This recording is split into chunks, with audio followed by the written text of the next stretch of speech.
दूसरे नंबर पे अब पढ़ेंगे मोलरता, आफ्टर दैट मोललता एंड देन नॉर्मलता, फॉर्मलता और मोल प्रभाव। 5 चीज़ आज डिस्कस करेंगे। देख लेते हैं क्या चीज़। मोलरता, मोलरता और मोललता लगभग एक जैसे होते हैं ना, तो यहाँ पे चीज़ों को ध्यान से देखना। अंतर समझा दूंगा, फिर आसानी से इजी वे में याद हो जाएगा। मोलरता, सबसे पहले डेफिनेशन देख लेते हैं। 1 लीटर कितना ml होता है? 1 लीटर में 1000 मिलीलीटर। बिलियन में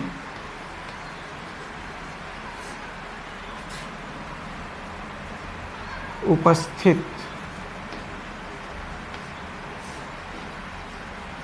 विलेय के मोल को मोलरता कहते हैं।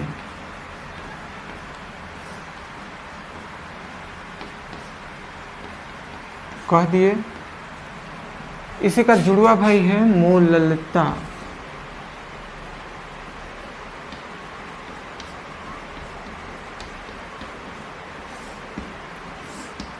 यहाँ पे कितना आया? 1 लीटर मतलब 1000 मिलीलीटर। लीटर को किलोग्राम में चेंज कर दो। 1 किलोग्राम मतलब 1000 ग्राम विलायक में उपस्थित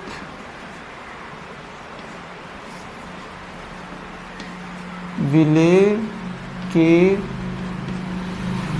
मोल को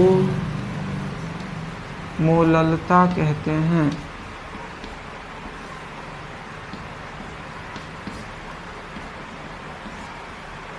तो दोनों का सिमिलर ही है लगभग। का एग्जांपल शरबत हो सकता है? नहीं हो सकता, क्योंकि शरबत में ना क्या क्या चीज़ें मिली होती हैं? 2-3 चीज़ें मिली होती हैं। 2-3 चीज़ें नहीं मिली होनी चाहिए। किसी भी विलेन में एक चीज़ मिला होना चाहिए। जैसे आप पानी में नमक घोल दो, उसकी मोललता ज्ञात की जा सकती है। अब नमक नींबू घोल दोगे, उसका कैसे मोल निकालोगे? तो नींबू का नहीं निकला जा सकता ना, इसलिए ज़्यादा कॉम्प्लेक्स चीज़ों को नहीं लिया जाता है, इजी चीज़ों को लिया जाता है। जैसे HCl में H2SO4 मिला दिए, HCl में हम अपना FeSO4 मिला दिए। तो ऐसे छोटे छोटे चीज़ों को जिनकी गणना आसानी से की जा सकती है उनको मिलाया जाता है।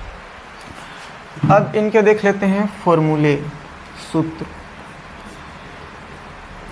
इसको कैपिटल M से डिनोट करते हैं और इसको किससे डिनोट करेंगे? स्मॉल m से। दोनों में एक और डिफरेंस हो गया। यहाँ पे 1 लीटर आएगा तो यहाँ पे 1 किलोग्राम आएगा। यहाँ पे 1000 ml आएगा, यहाँ पे 1000 ग्राम आएगा। मोललता का एग्जांपल नमक और वो चीज पानी का घोल है, तो मोललता का एग्जांपल क्या हो सकता है? दोनों सेम है सर, बस फर्क इतना है कि जब मोललता की गणना करेंगे तो विलियन होगा वो लीटर में होगा, मोललता की गणना करेंगे तो इसको ग्राम में फाइंड आउट होगा। विलेय को अगर सुनो, मेरा बात सुन लो। अगर हम जो विलेय मिला रहे हैं पाउडर के रूप में है, किस रूप में है? पाउडर के रूप में है, तो वो किसकी तरफ चला जाएगा? मोललता। मतलब क्या 1 लीटर पानी 1 किलोग्राम होता है? नहीं होता है। अगर जो हम विलियन लिए हैं उसको तौलें और वो 1000 ग्राम है या 1 किलोग्राम है, तो उसमें ज्ञात होगा मोललता। दोनों में ज्ञात किया जा सकता है। नमक में पानी घोल के उसका मोललता भी ज्ञात किया जा सकता है, मोलरता भी ज्ञात किया जा सकता है। दोनों ज्ञात किया जा सकता है।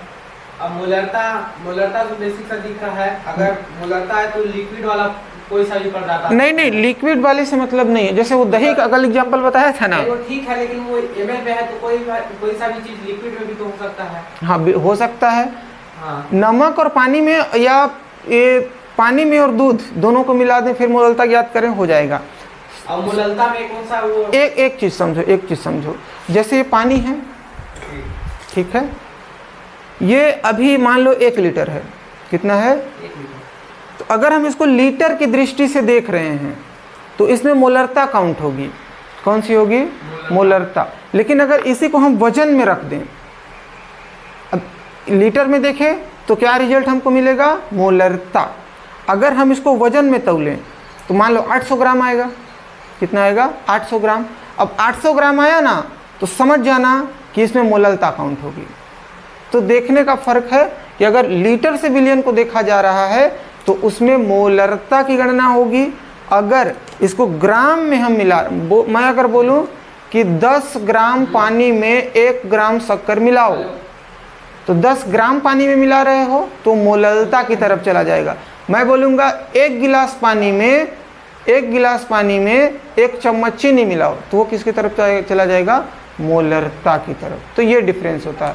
अगर विलियन हमारा है वो ग्राम में है, जो विलायक है वो किस में है, ग्राम में है, तो वो किसकी तरफ चला जाएगा, मोलरता। और अगर लीटर में है तो वो किसकी तरफ चला जाएगा, मोलरता। ज्ञात दोनों में किया जा सकता है। उपस्थित विलेय के मोल, तो यहाँ पे हो जाएगा विलेय के मोल गुणा 1000 बटा विलियन का। सर लेकिन एक डिफरेंस है, वहाँ पे विलियन है और वहाँ पे विलायक है। हाँ, यहाँ पे विलियन है, यहाँ पे विलायक है, ये डिफरेंस है। जो मोलरता होगी वो विलियन बनने के बाद काउंट होगी। ठीक है, जैसे कि 1 लीटर पानी है ना, 1 लीटर पानी है, उसमें अगर मैं 10 चम्मच शक्कर मिलाता हूँ तो शक्कर मिलाने के बाद घुलने के बाद उसका आयतन 1 लीटर ही होना चाहिए, 1 लीटर से ऊपर नहीं जाना चाहिए। लेकिन इस सिचुएशन में इसका भार 1000 ग्राम होना चाहिए। अगर मैं कुछ उसमें और मिलाऊं तो हो सकता है 1010 ग्राम हो जाए, लेकिन इसमें 1 लीटर से अधिक नहीं हो सकता। ठीक है, मतलब ये घोलने के बाद ये जो सोल्यूशन है वो कितना लीटर होना चाहिए, 1 लीटर।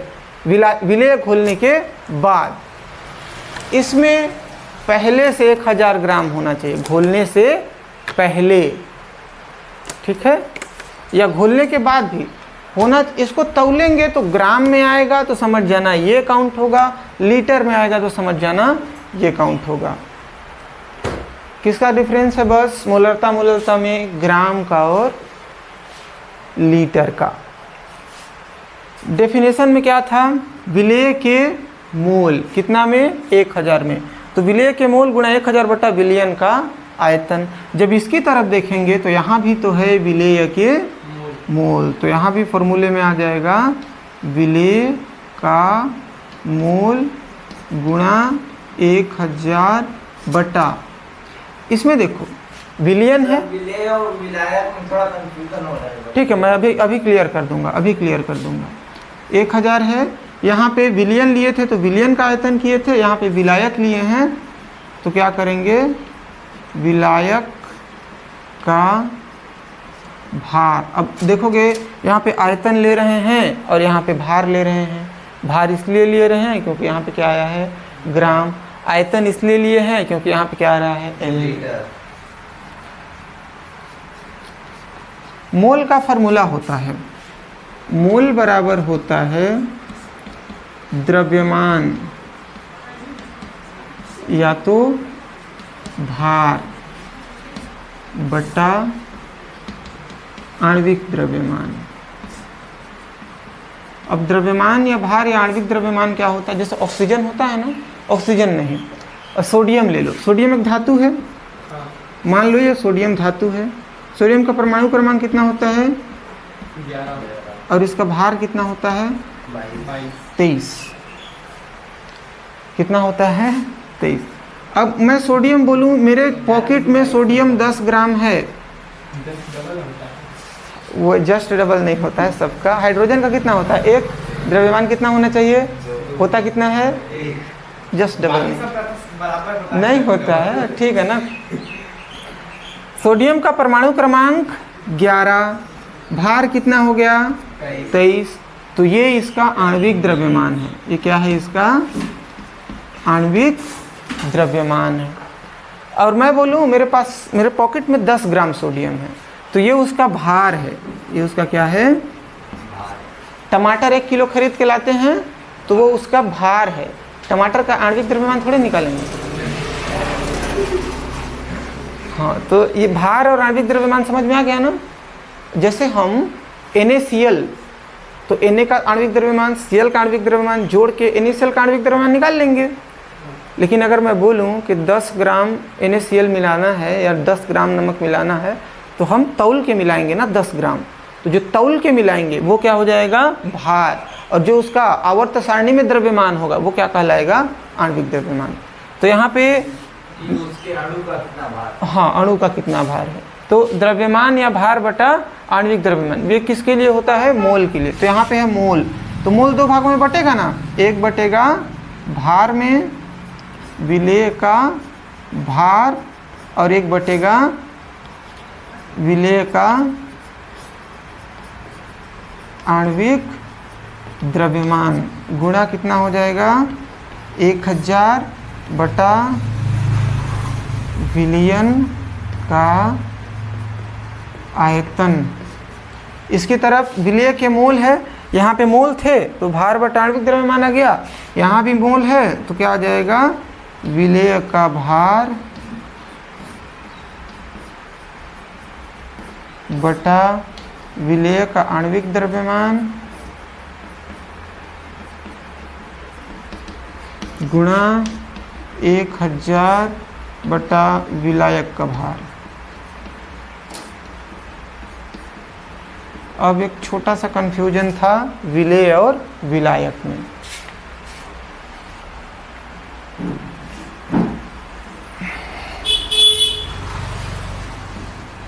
इसमें क्या नज़र आ रहा है, सही में 1 गिलास पानी है, 1 गिलास तेल का पानी, नहीं गलत चीज़ों का प्रमोशन नहीं करेंगे। 1 गिलास क्या है, पानी, इसमें हम कुछ मिला रहे हैं,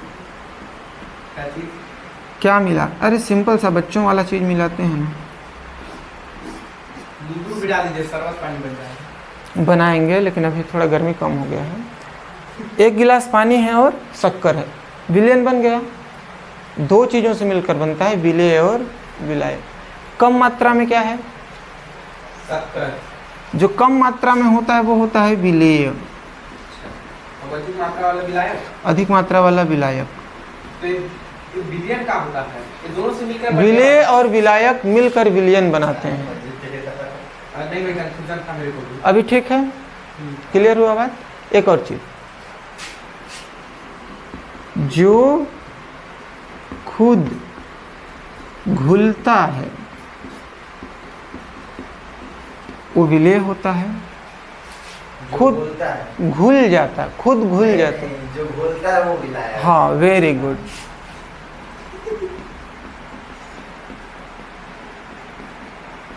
अब बोलोगे कि मैं तो पानी मिला के खुदे चम्मच में घोल रहा था, तो विलायक पानी में, मिला के खुदे तैर रहा था। हाँ तो मैं ही हो गया, सब करता धरता।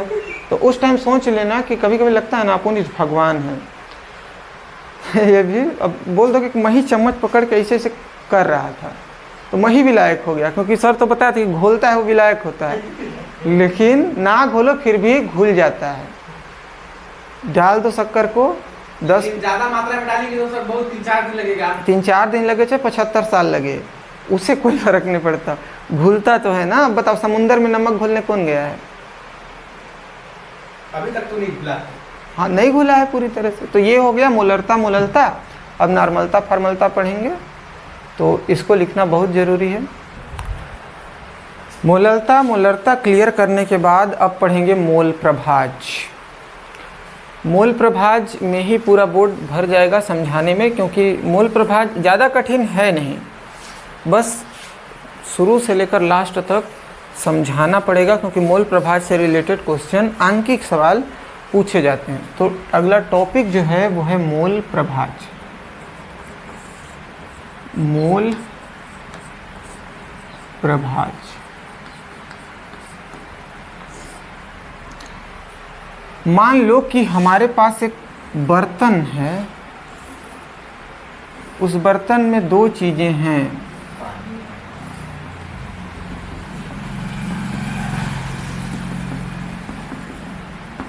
इसमें रखा गया है विलयन क्या रखा गया है, विलयन। अब आपको पता है कि विलयन दो चीज़ों से मिलकर बना होता है, एक होता है विलेय और दूसरा होता है, क्या होता है, विलायक। एक होता है विलेय और एक होता है विलायक। तो ये जो विलयन है, उस विलयन में विलेय के कितने मोल हैं, तो विलेय का मोल प्रभाज्य हो जाएगा, और उस विलयन में विलायक के कितने मोल हैं, वो विलायक का मोल प्रभाज्य हो जाएगा। मान लो आप दो पेपर दिए, दो सब्जेक्ट का पेपर दिए, हिंदी और अंग्रेजी, 100 नंबर के पेपर थे, 100 नंबर के क्या थे, पेपर थे। 100 नंबर के पेपर थे, तो 100 और 100 कितने हो गए, 200 नंबर। तो आपका कुल पूर्णांक कितना हुआ, 200। आपका हिंदी में आया 80 नंबर, हिंदी में आया कितना नंबर, 80 नंबर। तो मैं पूछूं कि हिंदी में कितना % आया, तो 80% तो नहीं होगा, क्योंकि पूर्णांक कितना है, 200। उसमें आप कितना नंबर लाए, 100। सिर्फ हिंदी की बात करें ना, तो कितना नंबर लाए, 100। और बाकी कितना नंबर लाए, इंग्लिश में भी कुछ नंबर लाए होंगे। तो पूरे में, पूरा पूर्णांक मतलब मान लो पूरा विलियन, तो पूरे विलियन में विलेय कितना मोल है, उसको विलेय का मोल प्रभाज्य बोलेंगे, और विलायक कितना मोल है, उसको क्या बोलेंगे, विलायक का मोल प्रभाज्य। तो डेफिनेशन एकदम सिंपल, डेफिनेशन क्या है, किसी भी विलयन में, किसी भी विलयन में, यहाँ पे ना मैं विलेय और विलायक को घटक बोल रहा हूँ, क्या बोल रहा हूँ, घटक। समझ जाओगे, घटक मतलब जिस चीज़ों से मिलकर बना रहता है। चलो घटक नहीं लेते, डायरेक्ट ले लेते हैं। किसी भी विलयन में विलेय या विलायक के मोल तथा विलयन के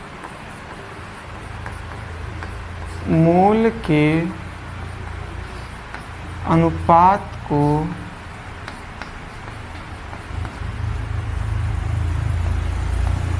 उनका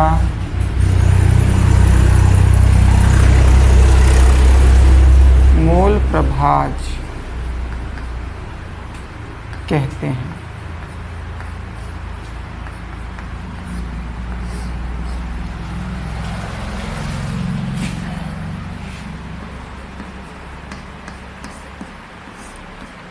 सबसे पहले देख लेते हैं विलेय के लिए।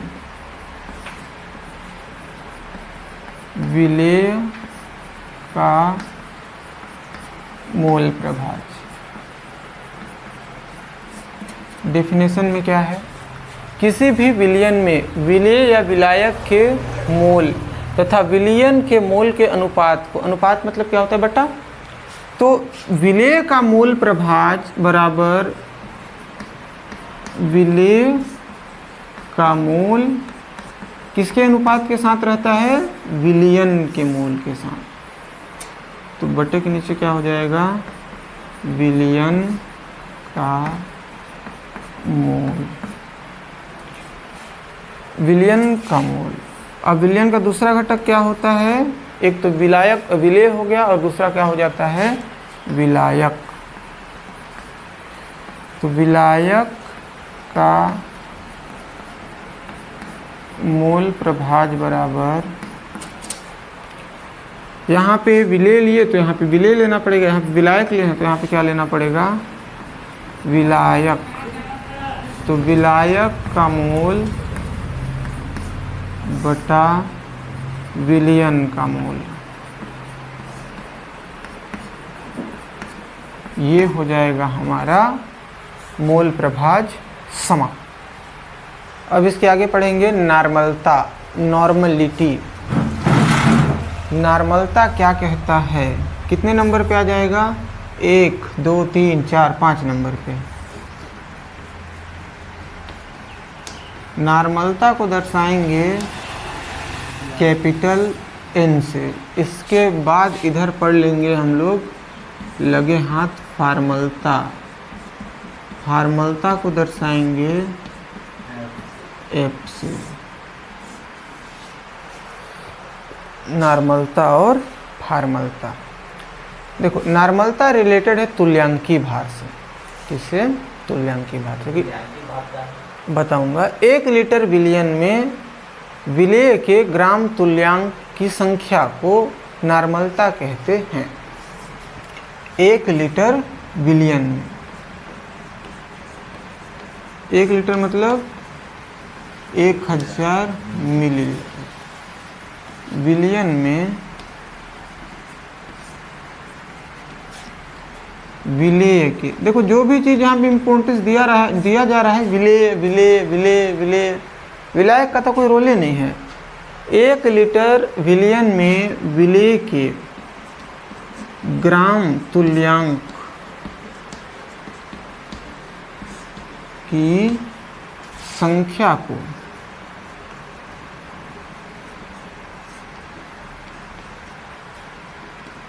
नॉर्मलता कहते हैं।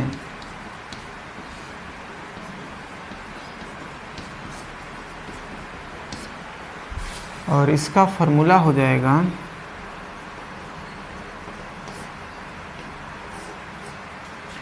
नॉर्मलता बराबर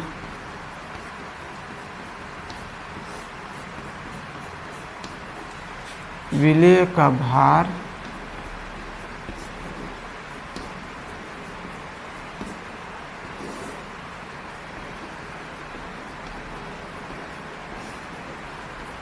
बटा विलयन का आयतन गुणा 1000 बटा तुल्यांकी भार। अब यहाँ पे एक नया चीज़ आ गया कि तुल्यांकी भार क्या होता है। देखो तुल्यांकी भार मतलब ये होता है कि उसका जो अणुभार है, अणुभार समझते हो? सूत्रभार। अणुभार मतलब होता है सूत्रभार। सूत्रभार कितना है?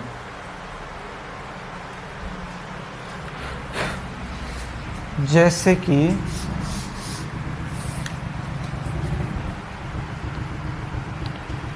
तुल्यांकी भार किसको कहते हैं ना,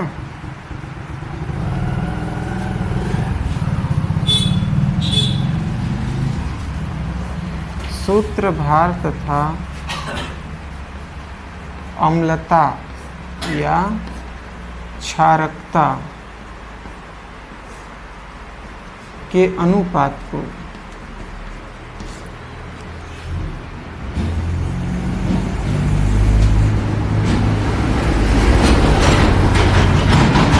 तुल्यांकी भार कहते हैं। तो यहाँ पे तुल्यांकी भार कैसे फाइंड आउट करेंगे? देखो कोई भी ग्लास है, उसमें अगर हम कुछ मिला रहे हैं तो या तो अम्ल मिलाएंगे, या तो क्षार मिलाएंगे, या तो लवण मिलाएंगे। 3 ही चीज़ मिला सकते हैं, अम्ल, क्षार या तो लवण। तो अगर अम्ल मिलाएंगे तो अम्लता कितनी है ये देखना पड़ेगा, क्षार मिलाएंगे तो क्षारकता कितनी है ये देखना पड़ेगा, और अगर नमक मिलाते हैं या लवण मिलाते हैं तो उसमें प्लस आयन और माइनस आयन की संख्या कितनी है ये देखना पड़ेगा।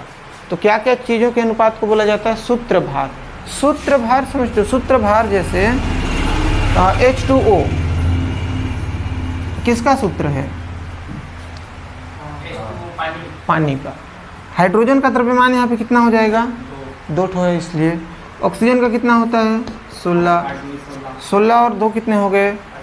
तो ये जल का सूत्रभार है। ये जल का क्या है? सूत्रभार। तो सूत्रभार क्लियर हुआ। इसके बाद अम्लता या क्षारकता के अनुपात को अगर अम्ल मिलाते हैं, HCl मिलाए मान लो, सूत्रभार को अणुभार भी कहते हैं। हाँ अणुभार भी कहते हैं। HCl अम्ल है, क्या है? अम्ल।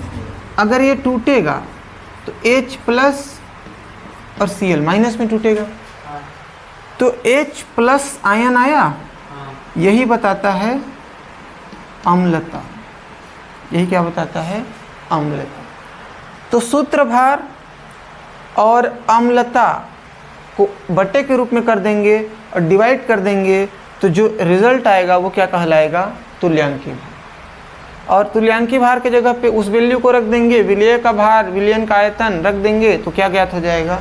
नॉर्मलता।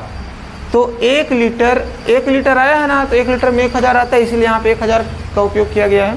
तो 1 लीटर विलियन में विलिय के ग्राम तुल्यांक की संख्या को नॉर्मलता कहते हैं। और नॉर्मलता फाइंड आउट करने का फॉर्मूला ये होता है, तुल्यांकी भार का फॉर्मूला ये होता है, और ऐसे करके निकाला जाता है। ठीक है। अगर क्षार होता तो क्षार का फॉर्मूला क्या होता, मान लो एक सोडियम हाइड्रोक्साइड क्षार है, तो Na+ चला जाएगा और OH किधर चला जाएगा, तो क्षारकता ये वाला डिवाइड कर देगा, ये वाला डिसाइड कर देगा। ठीक है। इसके बाद आता है फॉर्मलता। फॉर्मलता का डेफिनेशन क्या हो जाएगा? फॉर्मलता का सिंपल सा डेफिनेशन ये होता है कि सूत्रभार और विलयन के आयतन के अनुपात को फॉर्मलता कहते हैं। किसी भी विलयन के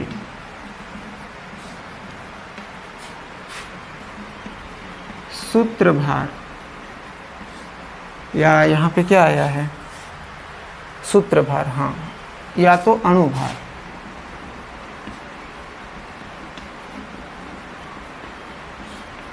तथा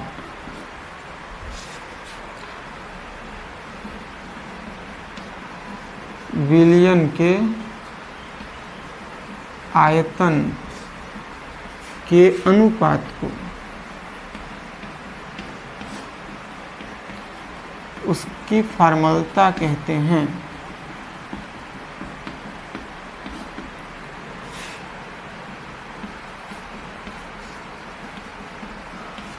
इसको F से दर्शाते हैं। इसका फार्मूला क्या हो जाएगा? इसका फार्मूला सिंपल डेफिनेशन में ही है, सूत्रभार या अणुभार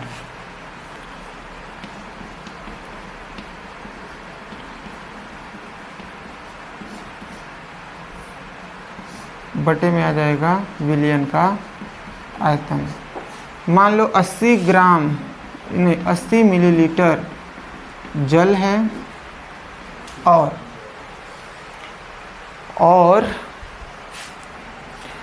80, हाँ ठीक है, 80 ग्राम जल नहीं विलयन मान लेते हैं, कितना है, विलयन है, 80 मिलीलीटर विलयन है, उसमें NaOH को घोला गया है। NaOH को इसमें घोल करके क्या बना दिया गया है, विलयन। और विलयन का जो आयतन है वो कितना है, 80 ml। विलयन में दो चीज़ें हैं, पानी है और NaOH है, घोल कर क्या बना दिए हैं, 80 ml का विलयन बना दिए हैं। तो फॉर्मलता कैसे काउंट करेंगे, सूत्रभार, NaOH का सूत्रभार निकाल लेंगे।